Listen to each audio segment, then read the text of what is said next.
আসসালামু আলাইকুম। নারী অধিকার বা নারী নির্যাতন সম্প্রতি এই বিষয়টা নিয়ে অনেকেই কথা বলছেন, আলোচনা সমালোচনা করছেন। আসলে বিষয়গুলি এমন যে এই নিয়ে বিতর্ক যেন কখনো থামে না। আমরা কথা বলি, কিন্তু আমরা কি কখনো এর রুট কজটা খতিয়ে দেখি? শেকড়ে গিয়ে দেখার চেষ্টা করি যে এই যে নারী নির্যাতন, নারীর প্রতি সহিংসতা কিংবা বৈষম্য, এর মূল কারণটা আসলে কি? আসেন একটা একটা করে দেখি। আপনারা বাইবেলে অরিজিনাল সিনের নাম শুনেছেন না? আদি পাপ, যে পাপের কারণে অ্যাডাম মানে আদম আলাহিসাল্লাম এবং ইভ মানে হাওয়া আলাহিসাল্লাম তারা দুজন স্বর্গ থেকে বিতাড়িত হয়েছিলেন। এই পাপটা কি ছিল জানেন? টেম্পটেশন বা লোভ, শয়তানের ধোকায় পড়ে নিষিদ্ধ ফল খাওয়া আর তার পরিণতিতে ফল মানে স্বর্গ থেকে বিতাড়িত হওয়া। তো আদি খ্রিস্টানদের কিছু গোষ্ঠী এই জন্যে এককভাবে ইভ মানে হাওয়াকে দায়ী করত যে ইভের টেম্পটেশনের কারণে অ্যাডামকে এই ফলের শিকার হতে হয়েছে। টাটালিয়া নামে কার্থিজের এক খ্রিস্টান লেখক তার লেখায় নারীদেরকে উদ্দেশ্য করে বলেছেন, you are the devil's gateway, তোমরা হচ্ছ শয়তানের প্রবেশদ্বার। অবশ্য পরের দিকে খ্রিস্টীয় যাজকদের ভাষ্য বদলেছে। পবিত্র আল কোরআনে এ বিষয়ে কি বলা হয়েছে? কোরআনে খুব সুস্পষ্টভাবে বলেছে, সময় সুযোগ মতো শয়তান তাকে কুমন্ত্রণা দিল, প্রলুব্ধ করে বলল, হে আদম, আমি কি তোমাকে অমরত্ব ও অক্ষয় রাজত্ব দানকারী গাছের কথা বলবো? তারপর প্রলুব্ধ হয়ে তারা সে গাছের ফল খেল। অর্থাৎ আদম এবং হাওয়া দুজনকেই দায়ী করা হয়েছে, এককভাবে একজনকে নয়। কিন্তু তারপর আপনি দেখবেন এই ধারণার ছায়া এখনও সমাজের কোথাও না কোথাও রয়ে গেছে। ধরেন গ্রিক মিথোলজির প্যান্ডোরাস বক্স। এই প্যান্ডোরা কে জানেন? একটি নারী চরিত্র, স্রষ্টা যাকে তৈরি করেছেন মানুষকে শাস্তি দেওয়ার উদ্দেশ্যে, যার কাছে একটা নিষিদ্ধ বাক্স আছে আর বাক্সের ভেতরে আছে সব খারাপ ও ক্ষতিকর জিনিস। প্যান্ডোরা বাক্সটা খোলার কারণেই পৃথিবীতে সমস্ত খারাপ জিনিসগুলো বেরিয়ে পৃথিবী এখন এত কলুষিত। তার মানে আজকের পৃথিবীর সমস্ত কলুষতা, খারাপই এর দায় একজন নারীর। এবার দেখেন সাহিত্য। শেক্সপিয়ারের নাটক আছে না, মুখরা রমণী বশীকরণ? মানে আপনার নারী যদি মুখরা হয় তাহলে তাকে বশ মানে কন্ট্রোল কিভাবে করবেন আপনি? অ্যাটিটিউডটা দেখেন। আচ্ছা, মুখরা কি খালি রমণীরা হয়? পুরুষরা মুখর হয় না? আর বশীকরণ শব্দটাই তো নেগেটিভ। তারপর আসেন শাদীর প্রথম রাতে বধিবে বিড়াল, অর্থাৎ বাসর রাতে বিড়ালকে মেরে বউকে দেখানো যে আমি কিন্তু খুব কড়া হাজব্যান্ড, আমার সাথে বুঝে শুনে চলতে হবে। এখন আপনি চিন্তা করেন, যে সংসারে এই কন্ট্রোলিং অ্যাটিটিউড থাকবে সেই সংসারে কি আসলে কোনো শান্তি আসবে কখনো? নারীকে কামুকতা আর যৌন লালসার প্রতীক বানিয়ে পুরুষের ধ্বংসের কারক হিসেবে চিত্রিত করা হয়েছে বহু সাহিত্যেই। শেক্সপিয়ারের অ্যান্টনি অ্যান্ড ক্লিওপেট্রা, বা গ্রিক মিথোলজির হেলেন অফ ট্রয়ের কথা ভাবুন, বা হিন্দু মিথোলজির মেনকা উর্বশীদের কথা। স্বর্গের যেসব অপ্সরীদের দায়ী করা হয় মর্তে ঋষিদের ধ্যান ভাঙাবার দোষে। তবে সবচেয়ে বেশি ক্ষতি হয়েছে ধর্মের অপব্যাখ্যার মাধ্যমে। সূরা নিসার 34 নং আয়াতের একটা প্রচলিত অনুবাদ হলো, পুরুষ নারীর কর্তা, কারণ আল্লাহ তাহাদের এককে অপরের উপর শ্রেষ্ঠত্ব দান করিয়াছেন এবং পুরুষ তাহাদের ধন সম্পদ ব্যয় করে। সুতরাং সাধ্বী স্ত্রীরা অনুগতা এবং লোকচক্ষুর অন্তরালে আল্লাহর হেফাজতে উহারা হেফাজত করে। স্ত্রীদের মধ্যে যাহাদের অবাধ্যতার আশঙ্কা করো তাহাদিগকে সদুপদেশ দাও, তারপর তাহাদের শয্যা বর্জন করো এবং তাহাদিগকে প্রহার করো। যদি তাহারা তোমাদের অনুগত হয় তবে তাহাদের বিরুদ্ধে কোনো পথ অন্বেষণ করিও না, আল্লাহ মহান শ্রেষ্ঠ। এই আয়াতটা ইসলামিক ফাউন্ডেশনের তাফসিরে কোরআনে করা হয়েছে। আমরা এখন পৃথিবীর কিছু বিখ্যাত তাফসিরকারের ভাষ্য দেখব যে এই আয়াতের অনুবাদে তারা কি বলেছেন। আব্দুল্লাহ ইউসুফ আলী একজন ব্রিটিশ ভারতীয় আইনজীবী। কোরআনের তাফসির নিয়ে তার গবেষণাধর্মী লেখনীর জন্য তিনি পরিচিত। সূরা নিসার আর রিজালু কাওয়ামুনা আলাম নিসা এর অনুবাদ তিনি করেছেন, men are the protectors and maintainers of women. Sayyid Qutb, মিশরের প্রখ্যাত আলেম, তিনি করেছেন, men shall take good care of women. Allama Muhammad Asad লিখেছেন, men shall take full care of women. গবেষক MAS আব্দুল হালিমের অনুবাদ। Husband should take good care of their wives. তাহলে বলেন, এই অনুবাদগুলোর কোথাও কি কর্তা বা লর্ড বোঝাচ্ছে? না, বোঝাচ্ছে না। বরং যেটা আছে তা হলো কেয়ারার বা প্রোটেক্টর, এই শব্দগুলো। এই জন্যেই মর্মবাণীতে এই আয়াতাংশের অনুবাদ করা হয়েছে নারীর যত্ন নেওয়ার পুরো দায়িত্ব পুরুষের। এমনকি যদি এটা বলা হতো যে স্ত্রীর যত্ন নেওয়ার পুরো দায়িত্ব স্বামীর, তাহলে হয়তো আরও স্পষ্ট হতো, যথাযথ হতো। তারপর আল্লাহ তাহাদের একে অপরের ওপর শ্রেষ্ঠত্ব দান করিয়াছেন। এখানে আরবি যে শব্দটি ব্যবহার করা হয়েছে তা হলো ফাদলাল্লাহ। ফাদাল বা ফজল বা ফদল, এই শব্দটির অর্থ শ্রেষ্ঠত্ব দান নয়, বরং অনুগ্রহ সম্পদ দান। ধরেন একজন মানুষ খুব ভালো একটা পরিবারে জন্মগ্রহণ করেছে, এটা কিন্তু তার অর্জন নয়, এটা আল্লাহর অনুগ্রহ। কেউ পুরুষ হয়ে জন্মগ্রহণ করেছে, এটা কিন্তু তার শ্রেষ্ঠত্ব নয়, আল্লাহর অনুগ্রহ। কাজেই এই অনুবাদের বদলে যদি করা হতো আল্লাহ পুরুষকে যে অতিরিক্ত অনুগ্রহ সম্পদ ও আর্থিক সামর্থ্য দিয়েছেন তা দিয়ে সে স্ত্রীর পুরো যত্ন নেবে, এটাই যথার্থ হতো। আর মর্মবাণীতে তাই করা হয়েছে। এরপর দেখেন, স্ত্রীদের মধ্যে যাহাদের অবাধ্যতার আশঙ্কা করো তাহাদিগকে সদুপদেশ দাও।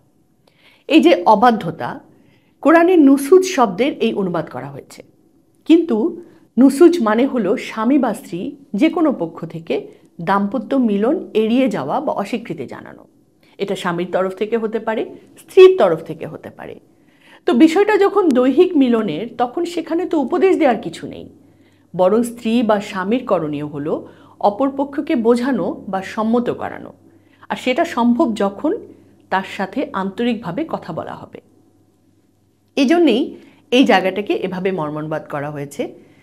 স্ত্রী যদি দাম্পত্য দায়িত্ব এড়িয়ে চলতে চায় তবে তাদের সাথে অন্তর খুলে কথা বলো, ব্র্যাকেটে যাতে তাদের হৃদয় বিগলিত হয়। এবার আসেন সবচেয়ে স্পর্শকাতর, তারপর তাহাদের শয্যা বর্জন করো এবং তাহাদিগকে প্রহার করো, এই জায়গাটা নিয়ে কথা বলা যাক। আরবি ওয়াদ্রিবু বা ধারাবার যে প্রচলিত অনুবাদ করা হয়েছে প্রহার করা, সেটা কিন্তু প্রেক্ষাপটের সাথেই যায় না। এখানে প্রেক্ষাপটটা কি? প্রেক্ষাপটটা হলো তাদের শয্যা বর্জন করা। মর্মনুবাদে আমরা যেটাকে বলেছি, অবস্থার পরিপ্রেক্ষিতে বিছানায় তাদের একা থাকতে দাও, অর্থাৎ তাদের স্পর্শ করা থেকে বিরত থাকো। এখন প্রশ্ন হলো, যাকে একা থাকতে দিয়েছেন তাকে আপনি প্রহার করবেন কিভাবে? প্রহার করতে হলে তো আগে ঝগড়া হতে হবে, কথা কাটাকাটি হতে হবে, সেটা তো হওয়ার সুযোগই নাই, কারণ বিছানাই তো আলাদা। তাহলে এই প্রহার আসলো কোথা থেকে? আরবি ধারাবা 3 ব্যঞ্জন বর্ণের একটি ক্রিয়াপদ, 40টিরও বেশি ক্ষেত্রে এর প্রয়োগ আছে। প্রয়োগটা কি হবে তা নির্ভর করে কর্মপদের ওপর। যেমন কর্মপদ যদি দরজা হয় তাহলে ধারাবা মানে হলো খটখট করা। কর্মপদ যদি টাইপরাইটার হয় তাহলে ধারাবা অর্থ হলো টাইপ করা। কর্মপদ যদি বেহালা হয় তাহলে এই ধারাবার অর্থ হচ্ছে বাজানো। বোঝা গেল? তো এই 40 অর্থের একটা হলো যৌন সঙ্গম করা, অর্থাৎ এই প্রেক্ষিতে এটাই অ্যাপ্রোপ্রিয়েট। এই জন্যে মর্মানুবাদ করা হয়েছে, এরপর তারা চাইলে বিছানায় তাদের সাথে মিলিত হও। এখন এরকম একটা মিনিং যার, সেটাকে যদি আপনি প্রহার বলেন তাহলে তো ভুল বোঝা হবেই। সবচেয়ে বড় কথা, যার উপর পবিত্র কোরআন নাজিল হয়েছে সেই নবীজি সাল্লাল্লাহু আলাইহি ওয়াসাল্লামের জীবনে কি কোথাও আমরা স্ত্রীর ওপর হাত তুলতে দেখি তাকে? অবশ্যই না। শুধু তাই না, স্ত্রীদের অনেক আবেগপূর্ণ আচরণের সামনে স্বামী হিসেবে তিনি পরিচয় দিয়েছেন অসাধারণ মমতাপূর্ণ আচরণের। একবার নবীজি সাল্লাল্লাহু আলাইহি ওয়াসাল্লাম কোনো এক স্ত্রীর ঘরে থাকাকালীন আরেক স্ত্রীর দাসীর হাতে বার্লির স্যুপ পাঠিয়েছিলেন সেই স্ত্রী। তো ওই দিন যেহেতু ওই স্ত্রীর পূর্ণ অধিকার ছিল নবীজি সাল্লাল্লাহু আলাইহি ওয়াসাল্লামের খেদমতের, এখন সেখানে আরেকজন ইন্টারাপ্ট করায় সেই স্ত্রী ক্ষিপ্ত হয়ে স্যুপের বাটি ফেলে দেন এবং বাটি ভেঙে যায়। তো চোখের সামনে স্ত্রীর এরকম অসহনশীল আচরণ দেখে একজন ধর্ম এবং রাষ্ট্রপ্রধান সেটা শুধু বরদাস্তি করেননি, যাতে দুই স্ত্রীর মধ্যে মনোমালিন্য না হয় সেই ব্যবস্থাও করেছেন। ভেঙে যাওয়া বাটির টুকরো থেকে স্যুপ খেয়ে দাসীকে বলেছেন, তুমি এখানে যা দেখলে তা তোমার মালকিনকে বলবে না, বলবে নবীজি সাল্লাল্লাহু আলাইহি ওয়াসাল্লাম তৃপ্তির সাথে স্যুপ খেয়েছেন। এরপর বলা হয়েছে, যদি তাহারা তোমাদের অনুগত হয় তবে তাহাদের বিরুদ্ধে কোনো পথ অন্বেষণ করিও না। তো যাই হোক, এখানে কোনো সাংঘর্ষিক অনুবাদ না হলেও এই জায়গাটাকে আরেকটু পরিষ্কার করা যেত, আর মর্মবাণীতে তাই করা হয়েছে। আর পরিস্থিতি শুধরে গেলে তাদের কষ্ট দেবার জন্যে বাহানা খুঁজবে না। কারণ অনেক সময় দেখা যায় যে মিল হয়ে যাওয়ার পরেও খোঁচা দিচ্ছে। তাই আল্লাহ তাআলা বলছেন মিল হয়ে গেলে পরে আগের বিষয় উল্লেখ করে তাদেরকে কষ্ট দেওয়ার জন্যে কোনো বাহানা খুঁজবে না, নিশ্চয়ই আল্লাহ শ্রেষ্ঠ মহান। তাহলে দেখেন, আমরা জাস্ট একটা আয়াতের ব্যাখ্যা করে দেখলাম যে মিস ইন্টারপ্রিটেশন কত ভুল বোঝাবুঝির কারণ হতে পারে, এবং যুগে যুগে সমাজে সমাজে এভাবেই আসলে নারীর অবস্থানটা দুর্বল হয়েছে। অথচ প্রকৃত ধর্মের নির্যাস কিন্তু যুক্তিহীন, বৈষম্যমূলক বা অন্যায্য না। আপনি দেখেন, কোরআনের যত জায়গায় পুরুষের প্রসঙ্গ এসছে তত জায়গায় নারীর প্রসঙ্গ এসছে। বলা হয়েছে বিশ্বাসী পুরুষ বা নারী যেই সৎকর্ম করবে তাকে দুনিয়ার সার্থক জীবন দান করব এবং পরকালে সে তার কাজের শ্রেষ্ঠ পুরস্কার পাবে। সূরা আন-নাহল আয়াত ৯৭। দানশীল পুরুষ ও নারী যারা আল্লাহকে উত্তম ঋণ দান করে, অর্থাৎ শুধু আল্লাহর সন্তুষ্টির লক্ষ্যে অন্যের জন্য ব্যয় করে, তাদেরকে প্রতিদান দেয়া হবে বহুগুণ এবং তাদের জন্য রয়েছে মহা পুরস্কার। পুরুষ হোক বা নারী, বিশ্বাসী হয়ে যেই সৎকর্ম করবে সেই জান্নাতে দাখিল হবে, তাদের প্রতি পরমাণু পরিমাণও অবিচার করা হবে না। সূরা নিসা আয়াত ১২৪। তার মানে ধর্ম তো কোনো বৈষম্য করেনি, বৈষম্য করেছে ধর্মের মূল সুর থেকে সরে গিয়ে যখন শোষকের ন্যারেটিভকে অ্যাপ্রুভ করা হয়েছে। আবার দেখেন, যে সময়ে যে সমাজে ধর্মের প্র্যাকটিস হয়েছে সেখানে নারীকে নারী হওয়ার জন্য কোনো বৈষম্যের শিকার তো হতে হয়নি, বরং নারীর নিজ মেধায়, নিজ যোগ্যতায় পরিচিত হয়েছে। আজকের দিনে অনেক মসজিদে নারীদের ঢোকার অনুমতি দেওয়া হয় না, অথচ আপনারা কি জানেন একসময় দামেস্ক এবং জেরুজালেমের মসজিদে হাদিস শিক্ষা দিয়েছেন নারীরা। সাহাবী আবু দারদার স্ত্রী উম্মে দারদা রাহমাতুল্লাহ আলাইহি ছিলেন সেই শিক্ষক, এবং শিক্ষার্থী হিসেবে নারীরা যেমন ছিল তেমনি ছিল পুরুষরা। শুধু দামেস্ক বা জেরুজালেম না, খোদ মদিনায় নবীজি সাল্লাল্লাহু আলাইহি ওয়াসাল্লামের রওজা মোবারকের দেয়ালের সামনে বসে হাদিসের ক্লাস নিয়েছেন নারী, এমনও আছে, এবং কৃতি শিক্ষার্থীদের নিজের হাতে লেখা সার্টিফিকেট দিয়েছেন। সিরিয়ান মুহাদ্দিসা উম্মে আল খায়ের ফাতিমা বিনতে ইব্রাহিম। পৃথিবীর সবচেয়ে প্রাচীন বিশ্ববিদ্যালয় কোনটা এটা লিখে সার্চ দিলে আপনি দেখবেন মরক্কোর একটা বিশ্ববিদ্যালয়ের নাম আসছে, ইউনিভার্সিটি অফ আল কারউইন, মরক্কোর ফেজ শহরে অবস্থিত।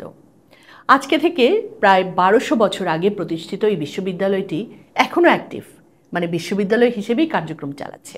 এই বিশ্ববিদ্যালয়ের প্রতিষ্ঠাতা কে জানেন? একজন নারী, নাম ফাতিমা আল ফেহরি। আসলে ইসলামে নারীদের উত্তরাধিকার সূত্রে সম্পদ প্রাপ্তির অধিকার এত নিশ্চিতভাবে প্রতিষ্ঠিত হয়েছে যে নারীরা স্বাধীনভাবে তাদের সম্পদ জনহিতকর কাজে ওয়াকফ করে যেতে পেরেছেন। এবার আসেন দুজন উম্মুল মুমিনিনকে নিয়ে কথা বলি। কয়েক বছর আগে বিবিসির মার্গারিটা রড্রিগেজের লেখা একটা নিবন্ধ পড়ছিলাম। বিবি খাদিজা রাদিয়াল্লাহু আনহু, মানে রাসূলুল্লাহ সাল্লাল্লাহু আলাইহি সাল্লামের প্রথম স্ত্রী সম্পর্কে নিবন্ধটিতে লেখা হয়েছে। ১৪০০ বছর আগে এই নারী যে অর্জন করেছেন তা আজকের দিনেও হতে পারে একজন নারীর আকাঙ্ক্ষার বিষয়। খাদিজা ছিলেন একজন ব্যবসায়ী, ক্ষমতাশালী এবং সম্মানিত মানুষ। তাকে বিয়ে করার জন্য সমসাময়িক অনেক নামী সম্ভ্রান্ত পুরুষরা আগ্রহী ছিলেন, কিন্তু খাদিজা রাজি ছিলেন না। এমনকি সেই সময়ে আরবে সম্পর্কীয় ভাইদের সাথে বিয়ে ছিল একটা প্রচলিত প্রথা, কিন্তু খাদিজা তাতে রাজি হননি। ১৪০০ বছর আগের সমাজের একজন নারীর জন্য এটা যথেষ্ট স্বাধীনচেতার পরিচয়।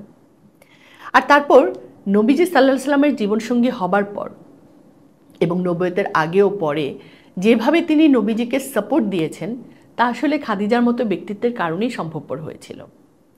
নবীজির সাথে খাদিজার বিয়ের আরেকটা দিক হলো তাদের বিয়েটা ছিল মনোগ্যামাস, মানে একজন পুরুষের স্ত্রী একজনই। সেই সময় প্রেক্ষিতে চিন্তা করলে এটা কিন্তু বেশ ইউনিক, কারণ পুরুষরা একাধিক বিয়ে করবে সেই সময় এটা এত প্রচলিত ছিল যে কেউ একে নেগেটিভলি নিত না। এবার আসেন আয়েশা রাদিয়াল্লাহু আনহার কথায়। অল্প বয়সে নবীজি সাল্লাল্লাহু আলাইহি ওয়াসাল্লামের জীবনে আসেন তিনি, ফলে কাছ থেকে দেখা ও শোনার সুযোগও হয়েছে তার বেশি। আবার নবীজি সাল্লাল্লাহু আলাইহি ওয়াসাল্লামের ওফাতেরও ৫০ বছর পর পর্যন্ত তিনি বেঁচে ছিলেন। ফলে হাদিসের এক বিশাল সংগ্রহ আমরা পাই তার কাছ থেকে। বলা হয় ২২০০রও বেশি হাদিসের বর্ণনা তিনি করেছেন। তার কাছ থেকে বড় বড় সাহাবী ও তাবিঈন মুহাদ্দিসরা সরাসরি হাদিসের জ্ঞান লাভ করেছেন। তার জ্ঞান, নেতৃত্ব আর প্রজ্ঞা দ্বারা লক্ষ লক্ষ মুসলমান অনুপ্রাণিত হয়েছিলেন। তো এ তো গেল নবী যুগের কথা। তার একটু পর আসেন ইসলামের স্বর্ণযুগের একজন জ্যোতির্বিজ্ঞানী মরিয়ম আস্তারলাবি। অ্যাস্ট্রোল্যাব মানে আদি জ্যোতির্বিজ্ঞানের এক গুরুত্বপূর্ণ উপকরণ নির্মাণ করতেন সিরিয়ার আলেপ্পোবাসী এই নারী। মানে আজকের দিনে ঘড়ি, কম্পাস আর স্যাটেলাইট নেভিগেশন যন্ত্র দিয়ে একসাথে আমরা যা করি, অ্যাস্ট্রোল্যাব তাই করত। এবার আসেন যুদ্ধক্ষেত্রের কথায়। নবীজি সাল্লাল্লাহু আলাইহি ওয়াসাল্লাম একবার বলেন, আমার উম্মতের একদল লোক আল্লাহর পথে সাগর পাড়ি দিয়ে যুদ্ধ করবে। এ কথা শুনছিলেন মহিলা সাহাবী উম্মে হারাম বিনতে মিলহান। তিনি নবীজিকে বলেন, ইয়া রাসূলুল্লাহ, আমি এ যুদ্ধে যেতে চাই। নবীজি সাল্লাল্লাহু আলাইহি ওয়াসাল্লাম তখন বলেন, তুমি প্রথম দলেই থাকবে। খলিফা উসমান রাদিয়াল্লাহু আনহুর সময়ে সাইপ্রাস অভিযানে প্রেরিত প্রথম নৌসেনা দলেই উম্মে হারাম রাদিয়াল্লাহু আনহু অংশ নেন। তারা উপকূলরক্ষীদের পরাজিত করে সাইপ্রাসে অবতরণ করেন। সেখানে গাধার পিঠ থেকে পড়ে গিয়ে তিনি শহীদ হন। সাইপ্রাসে এখনও তার মাজার রয়েছে। সুলতানা রাজিয়া ১৩ শতকে দিল্লি সালতানাতের একমাত্র নারী সুলতান তিনি। শুধু যুদ্ধকালীন শৌর্যই নয়, ন্যায় বিচারক এবং শিক্ষানুরাগী হিসেবেও তিনি সুপরিচিত হয়েছেন। রানী আমিনা নাইজেরিয়ার এক পুরুষ প্রধান গোত্রের নারী, কিন্তু বাবা ভাইয়ের মৃত্যুর পর তিনি গোত্রের প্রধান হয়ে বিশাল অঞ্চল আনেন তার অধীনে। বুদ্ধি আর শক্তিমত্তার সমন্বয়ে তার শাসনকালের কারণে নাইজেরিয়াতে তাকে বলা হয় রানী আমিনা, যে নারী পুরুষের সমান। তার মানে নারীকে মর্যাদার চোখে দেখার দৃষ্টিভঙ্গি যেমন একটা সমাজের থাকতে হবে, তেমনি সেই নারীকেও তার যোগ্যতা অর্জনের জন্যে পরিশ্রম অধ্যবসায় করতে হবে। কারণ আমরা জানি অধিকার কেউ কাউকে দেয় না, তা আদায় করে নিতে হয়। আসুন তাই আমরা এমন একটা সমাজ গড়ে তুলি যে সমাজে এই বাস্তবতারই সৃষ্টি হবে। ইনশাল্লাহ সব সম্ভব।